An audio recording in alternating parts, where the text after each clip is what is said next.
যখন যখন গুন্ডা থেকে ভালো মানুষ হতে গেলাম তখন আমাকে মেরে দিলে ভগবান। বলো না ভগবান, এই জীবনে কি পেলাম আমি?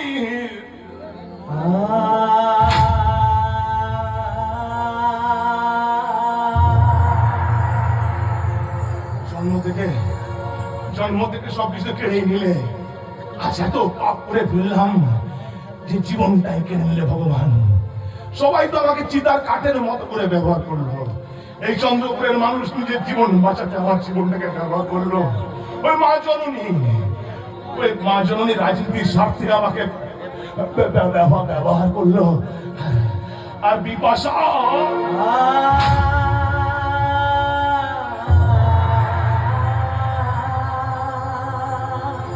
আমাকে ভালোবেসে ব্যবহার করলো। বিপাশা এই